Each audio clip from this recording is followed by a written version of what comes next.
Well, excuse me, guys. I had to record again in my office because it's raining. And so when I try to record when it's raining, we just hear a bunch of thumping on the window. So I'm so glad that you are here with me today. I hope you're having a great Sabbath day too.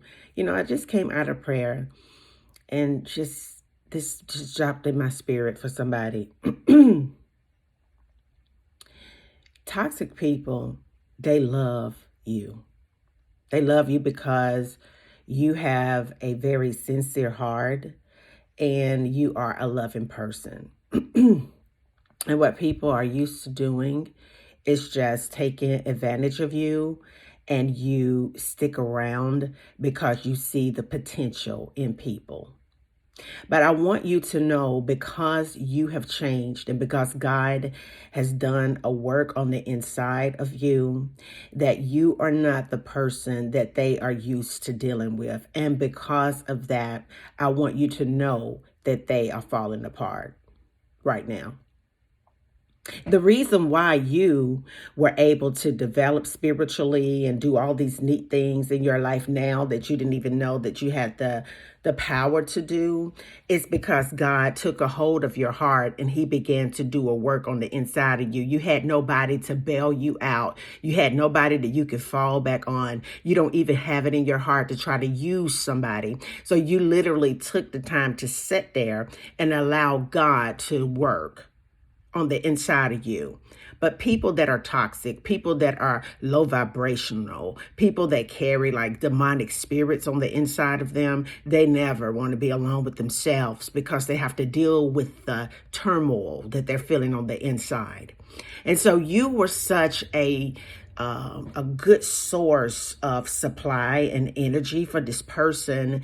And now because you are healed and you're no longer there, they're just tore up about it. I want you to know this, that you don't need them anymore and they can't take it. I want to say it just one more time in my morning voice this morning, because I'm going to encourage somebody.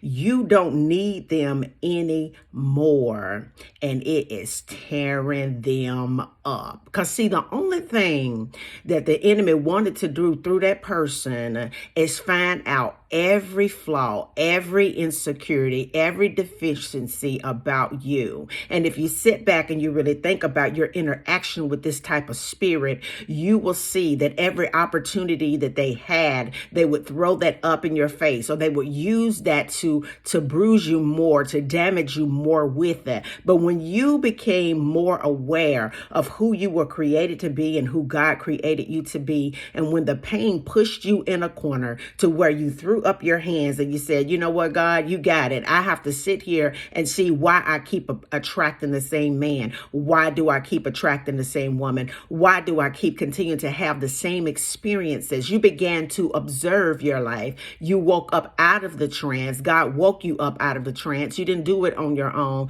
And now you're sitting there and you've done the work and you pulled your energy away. You pulled your attention away. You went on about your business. You're living, you're smiling, you're thriving, you're successful in your own might. You're able to just really be at a place where you're happy and fulfilled within because God is doing it for you, and they wanted you to depend on them to get it. Because see, when you're broken in your consciousness, you will allow the devil to use some vessel, some soul, somebody to make you feel that if I don't have this person, if I don't have them in my life, if they don't call me, if we don't do what we always do on the weekends, if they're not there to talk to me, I sincerely cannot make it. But because you were in a corner and you were backed off in a corner and you had no choice but sit there and allow God to process you, now you don't care about them. Now you've gone on about your business. Now you're smiling. You just smile so beautifully. You're thriving. You feel so good and so whole on the inside, and you don't need them anymore, and it is tearing them up. Please listen to me.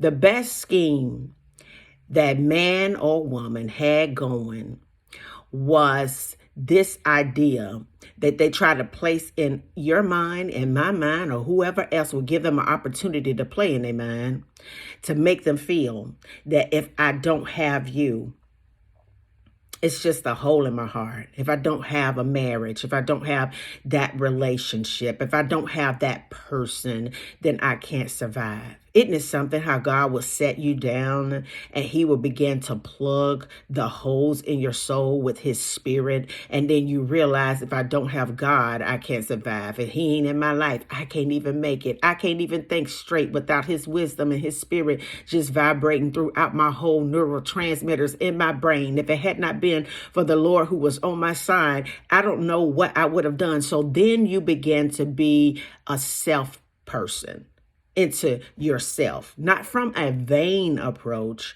but from a very spiritual approach. Now you understand what God meant when he said that he made you in his image. Now you're able to really see what God sees when you look at yourself in the mirror. Now you know that all the power of life that you need is in the master's hand. So there you go, on about your business, living your life, doing great things, and you don't need them, and it's tearing them up. Because like I said so many times before, the evil spirit that lives on the inside of people can't survive without your energy. And you did it. Now you know where your help sincerely really does come from. Peace, because I still believe in you. Bye now.